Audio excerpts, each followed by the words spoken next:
Dear students, chapter 13 nucleus એમાં આપણે subjective બધું ભણી ગયા. આજે સ્વાધ્યાયના કેટલાક પ્રશ્નો સમજવા પ્રયત્ન કરીએ. એમાં પ્રથમ દાખલો છે, લિથિયમના બે સ્થાયી સમસ્થાનિકો Li326 અને Li327, Li એટલે લિથિયમનું પ્રમાણ અનુક્રમે 7.5% અને 92.5% છે. તેમના દળો અનુક્રમે 6.0 1512 U અને 7.0 1600 U છે. લિથિયમ પરમાણુનું દળ શોધો. બી, બોરોનના બે સ્થાયી સમસ્થાનિકો B5-10 B5-11 છે. તેમના દળ અનુક્રમે 10.01294 U અને 11.00931 U છે. અને બોરોનનું પરમાણુનું દળ 10.811 U છે. તો બોરોન B5-10 અને બોરોન B5-11નું સાપેક્ષ પ્રમાણ શોધો. બહુ સરસ પ્રશ્ન. અને આમાં તમે જુઓ કે પહેલાં લિથિયમની આપણે ચર્ચા કરીએ તો આ લિથિયમની અંદર બે સમસ્થાનિકો છે, એક 326 છે અને બીજો છે 327. એમાં પ્રમાણ આપેલું છે 7.5% અને 92.5%. બંનેના દળ આપેલા છે અનુક્રમે 6.015 સમથિંગ અને 7.016 સમથિંગ. હવે આમાં લિથિયમ પરમાણુનું દળ એટલે સમસ્થાનિકો કેટલા છે? બે છે. એમાં એક સમસ્થાનિકનું દળ આપેલું છે 6.01525 અને એનું પ્રમાણ કેટલું છે? 7.5%. તો 7.5 વડે આપણે ગુણી દેવાના. પ્લસ બીજો સમસ્થાનિક છે, એનું દળ, એ દળ આપેલું છે અને એનું પ્રમાણ પણ આપેલું છે 92.5. તો આ બંનેનો આપણે ગુણાકાર કરી દેવાનો. તો પહેલો સમસ્થાનિક માટે, બીજો સમસ્થાનિક માટે, અને છેદમાં બંનેનો સરવાળો, એટલે છેદમાં ડાયરેક્ટ તમે 100 લખી શકો. છેદમાં ટકા છે ને, એટલે છેદમાં તમે 100 લખી શકો.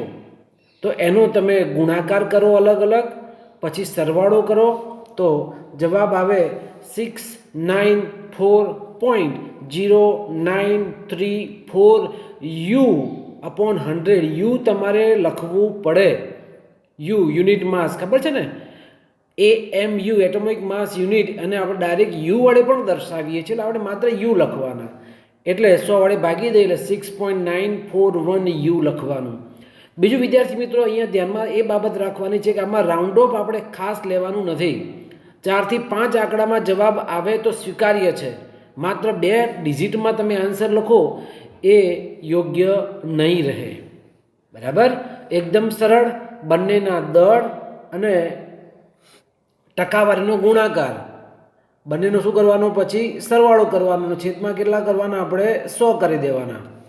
એટલે આપણને 6.941 U જવાબ મળે.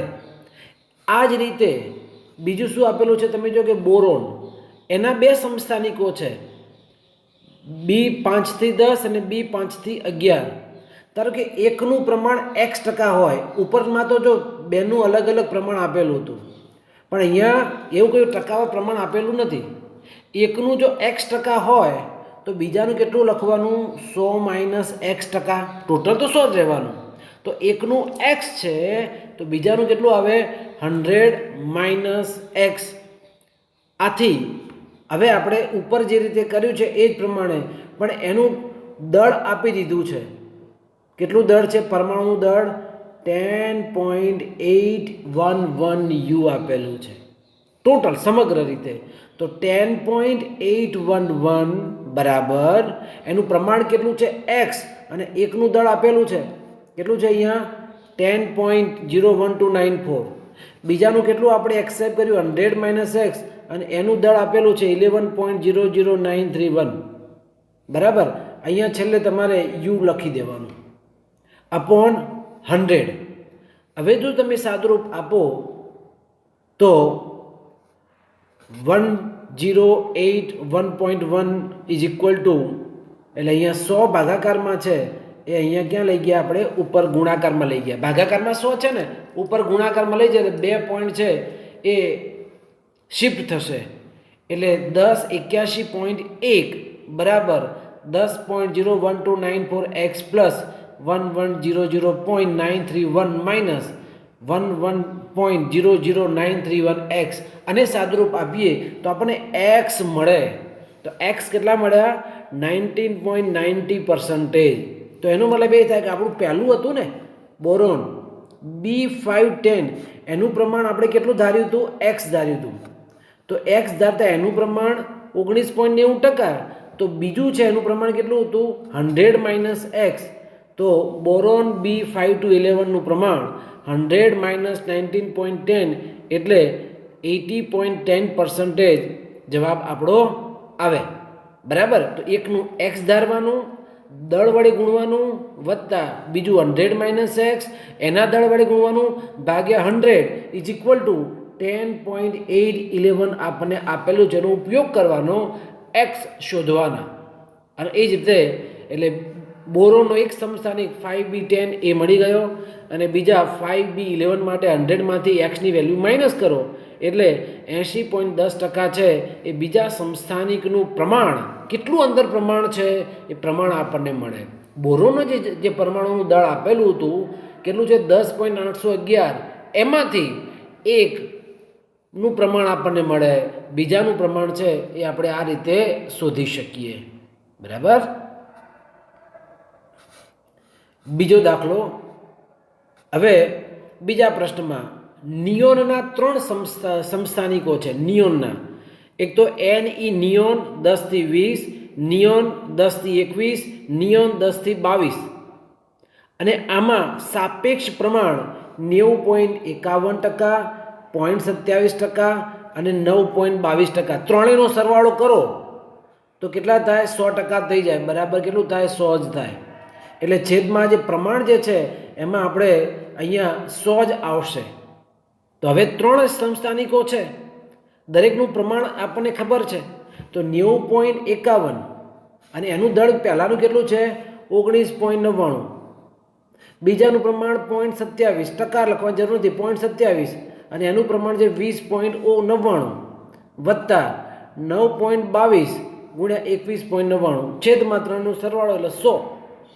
તો આ ત્રણેય જે સ્ટેપ છે એમાં ગુણાકાર કરવાનો અને પછી એ ત્રણેયનો સરવાળો કરો અને 100 વડે ભાગી દઈએ તો 20.1771 એટલે લગભગ 20.18 આપણે લખી શકીએ. નહીં તો આપણો જવાબ બરાબર છે 20.1771 બરાબર.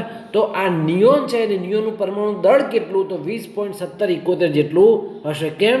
કારણ કે એની અંદર 3 જેટલા સમસ્થાનિકો રહેલા છે, અને એ 3 સમસ્થાનિકોનું ટકાવાર પ્રમાણ આપણને આપી દીધેલું છે, અને દરેકનું દળ પણ આપેલું છે. તો ટકાવાર પ્રમાણ અને દળનો ગુણાકાર કરવાનો, સરવાળો કરી દઈએ, 100 વડે ભાગી દઈએ એટલે 20.1771 એ આપણો જવાબ આવે.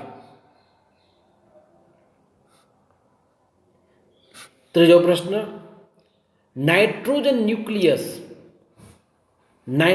ન્યુક્લિયસ N7 થી 14 ની બંધન ઉર્જા શોધો.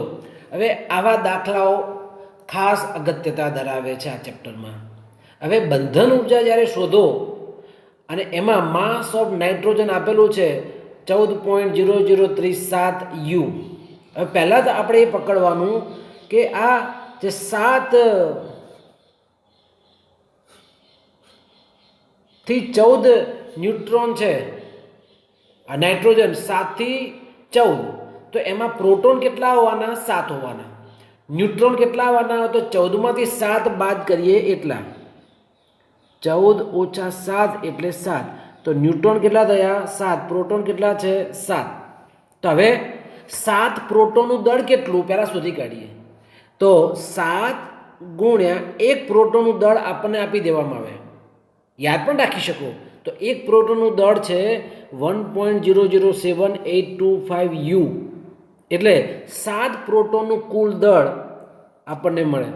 એવી રીતે 7 ન્યુટ્રોનનું દળ, તો 7 ગુણ્યા 1 ન્યુટ્રોનનું દળ છે 1.008665 U, તો એ આપણને અહીંયા મળી જાય 7.060655 U જેટલું. બરાબર? ઓકે.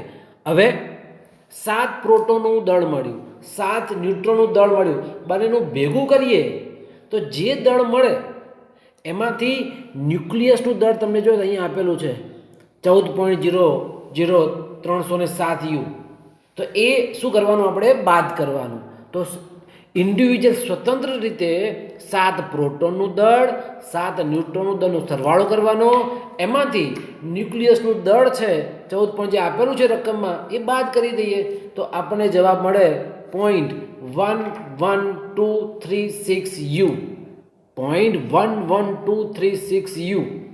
અને તમને ખબર છે ને આ યુને એમઈવીમાં ફેરવા માટે કેટલા ગુણવા પડે? 931.5 ગુણવા પડે. ભૂલાય નહીં, હંમેશા યુ છે એને એમઈવીમાં ફેરવા માટે કેટલા ગુણવા પડે? 931.5 વડે, તો આપણને બંધન ઉર્જા મળી જાય. તો એ સંદર્ભમાં આ દળ ક્ષેત્રને લીધે મળતી ઉર્જા, બરાબર ને, તો એ બંધન ઉર્જા અહીંયા હું લખી શકું ડાયરેક્ટ, ઉર્જા બરાબર 931.5 MeV એટલે 104.6633 મેગા ઇલેક્ટ્રોન વોલ્ટ. બરાબર? એ આપણો જવાબ છે, એ જવાબ થશે. તો નાઇટ્રોજન ન્યુક્લિયસની બંધન ઉર્જા કેટલી? તો 104.7 મેગા ઇલેક્ટ્રોન વોલ્ટ જેટલી એની બંધન ઉર્જા હશે. શું કર્યું આમાં આપણે? 7 પ્રોટોન હતા એનું દળ શોધી કાઢ્યું, 7 ન્યુટ્રોન હતા એનું દળ શોધી કાઢ્યું, અને રકમની અંદર એનું દળ આપેલું છે આપણને, એ બાદ કરો એટલે દળ ક્ષતિ કહેવાય. અલગ અલગનું દળ અને સરવાળો કરો, સંયુક્ત થાય એનું દળ, એ દળ હંમેશા ઘટે એવું લાગે.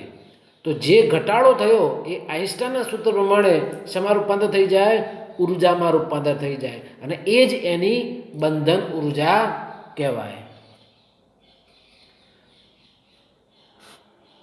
ચોથો દાખલો જરા જોઈએ. અને એ ચોથો દાખલો હમણાં ગણ્યો છે એ જ પ્રમાણે. જો નીચેની વિગતો પરથી Fe એટલે આયન લોખંડ, Fe 26 થી 56, બિસ્મથ 83 થી 209ની બંધન ઉર્જા શોધો. હમણાં કર્યું એ જ પ્રમાણે. તો પહેલું આપણે જોઈએ Fe 26 થી 56. તો આ Fe 26 થી 56 છે, Fe અહીંયા 26, અહીંયા ઉપર છે 56. તો આમાં આ 26 એ શું સૂચવે છે? પ્રોટોન સૂચવે છે. તો પ્રોટોન P કેટલા આવવાના? 26. તો ન્યુટ્રોન કેટલા હશે? તો આ 56 એનો પરમાણુ દળાંક છે. તો 56માંથી 26 બાદ કરો, 56માંથી 26 બાદ કરો, કેટલા મળે? 30 મળે. તો આ 30 છે એ શું છે? ન્યુટ્રોન છે. 26 શું છે? પ્રોટોન છે. તો પહેલાં તો સંખ્યા શોધવાની. તો પ્રોટોનની સંખ્યા કેટલી છે? 26. ન્યુટ્રોનની સંખ્યા કેટલી મળી? 30. તો હવે 26 પ્રોટોનનું કુલ દળ શોધી કાઢીએ. તો 26 ગુણ્યા 1.007825, તો આપણને 26.20435 U જેટલો જવાબ મળે. પછી 30 ન્યુટ્રોનનું દળ, તો 30 ગુણ્યા 1 ન્યુટ્રોનનું દળ આપણે કરી નાખીએ. 30 ગુણ્યા 1 ન્યુટ્રોનનું દળ, તો એનો જવાબ આવશે 30.25995 U મળે. તો 26 પ્રોટોનનું દળ મળ્યું, 30 ન્યુટ્રોનનું દળ મળ્યું. તો હવે શું કરવાનું? એનું દળ જો અહીંયા આપેલું છે, તો પહેલાં આ બંનેનો સરવાળો કરી દેવાનો, અને એમાંથી 55.934939 U બાદ કરી દેવાનું. તો દળ ક્ષતિ છે 0.528461 U મળે. તો આના ઉપરથી બંધન ઉર્જા કેટલી? તો કેટલા ગુણવાના? 931.5 વડે ગુણી કાઢો દળને, એટલે આપણને એમઈવીમાં બંધન ઉર્જા મળે. તો તમે જો કે અહીંયા 931.5 વડે ગુણ્યા તો 492.26 MeV જેટલી ઉર્જા આપણને મળી. હવે રકમમાં શું શોધવું છે? ન્યુક્લિયોન દીઠ બંધન ઉર્જા જો શોધવી હોય, ન્યુક્લિયોન દીઠ, તો આપેલા ક્વેશ્ચનમાં ન્યુક્લિયોન કેટલા છે? ટોટલ 56 છે. આપણે જોયું ને Fe 26 થી 56 છે, Fe 26 થી 56 એનો મતલબ એ ન્યુક્લિયોન કેટલા છે 56 છે તો જે જવાબ મળ્યો એને 56 વડે ભાગી દેવાના તો 56 વડે ભાગતા 8.79 MeV જેટલી ઉર્જા મળે તો ન્યુક્લિયોન દીઠ બંધન ઉર્જા 8.79 MeV જેટલી મળે સમજણ પડી આ જ રીતે બીજામાં બિસ્મત માટે તો આ બિસ્મત માટે તમે જો શું આપેલું છે 83 to 209 83 થી 209 તો 83 છે એ એના શું છે પ્રોટોન છે પ્રોટોન કેટલા છે 83 તો ન્યુટ્રોન કેટલા તો ન્યુટ્રોન જો શોધવા હોય તો એનો પરમાણુ ભારાંક કેટલો આપેલો 209 આપેલો છે તો 209 માઇનસ 83 કરો તો કેટલા જવાબ મળે 126 મળે તો પ્રોટોન 83 ન્યુટ્રોન 126 તો હવે શોધવાનું પ્રોટોન 83 પ્રોટોનનું દળ તો 83 ગુણ્યા 1 પ્રોટોનનું દળ મેં કીધું ને યાદ રાખવાનું તો રકમ આપી દીધેલું હોય 126 ન્યુટ્રોનનું કુલ દળ તો એ 126 ગુણ્યા 1.008665 વડે કરવાનું તો બંનેના દળ મળી ગયા 83 પ્રોટોનનું દળ શોધવાનું 126 ન્યુટ્રોનનું દળ કરવાનું હવે આ બંને દળોનો સરવાળો કરો તો એ બંને દળોનો સરવાળો એમાંથી બિસ્મતનું દળ આપેલું છે જો અહીંયા કેટલું આપેલું છે 208.980388 તો એ આપણે અહીંયા માઇનસ કરી દેવાનું તો કુલ દળ એમાંથી આટલું દળ બાદ કરો તો 1.760877 U મળ્યું આ તો દળ ક્ષતિ મળી તો બંધન ઉર્જા માટે 931.5 વડે ગુણવા પડે કેટલા વડે ગુણવા પડે 931.5 કેટલા 931.5 તો આપણને 1640.3 મેગા ઇલેક્ટ્રોન MeV જેટલી બંધન ઉર્જા આ બિસ્મતમાં આપણને મળે પણ આમાં જો ન્યુક્લિયોન દીઠ બંધન ઉર્જા જો શોધી હોય તો આમાં કુલ ન્યુક્લિયોન કેટલા છે 209 છે કેટલા છે 209 કેટલા 209 છે તો એ 209 વડે આપણે ભાગી દઈએ તો 1640.3 છેદમાં 209 તો 7.85 MeV જેટલી બંધન ઉર્જા મળે ખ્યાલ આવી ગયો તો આપણે Feમાં એટલે આયનમાં બંધન ઉર્જા 8.79 MeV હતી જ્યારે જે બિસ્મત છે એમાં બંધન ઉર્જા 7.85 MeV જેટલી આપણને અહીંયા મળે છે સમજણ પડી ગઈ મિત્રો અગત્યના પ્રશ્નો એટલા માટે હું કહું છું કે સાવ સરળ છે Fe 26 થી 56 તો 26 છે પ્રોટોન છે 56 માંથી 26 બાદ કરો એટલે ન્યુટ્રોન મળે હવે આપણે પ્રોટોનનું કુલ દળ તો 26 ગુણ્યા 1 પ્રોટોનનું દળ એટલે પ્રોટોનનું દળ મળી જાય પછી બાદ બાકી કર્યા પછી જે 30 આવે છે તો 30 ગુણ્યા ન્યુટ્રોનનું દળ તો કુલ ન્યુટ્રોનનું દળ મળે બંનેનો સરવાળો કરો અને એમાં આ પરમાણુ દળ છે આપેલું છે રકમમાં એ માઇનસ કરી નાખેલું આપણને દળ ક્ષતિ મળી જાય આપણું ટાર્ગેટ છે દળ ક્ષતિ શોધવાનું દળ ક્ષતિ જે મળી ગઈ ડેલ્ટા એમ પછી 931.5 વડે ગુણી દો એટલે આપણા જવાબમાં બંધન ઉર્જા છે એ બંધન ઉર્જા આપણને મળી જાય તો આવા એકદમ આમ કહેવાય ને સરળ પ્રશ્નો છે અને એ સરળ પ્રશ્નો તમારે આ રીતે અહીંયા સોલ્વ કરતા જવાના નેક્સ્ટ ક્વેશ્ચનમાં એક સિક્કાનું દળ 3 ગ્રામ છે 3.0 ગ્રામ એક સિક્કો છે કોઈન અને એ સિક્કાનું દળ છે 3 ગ્રામ બધા ન્યુટ્રોન અને પ્રોટોનને એકબીજાથી અલગ કરવા માટે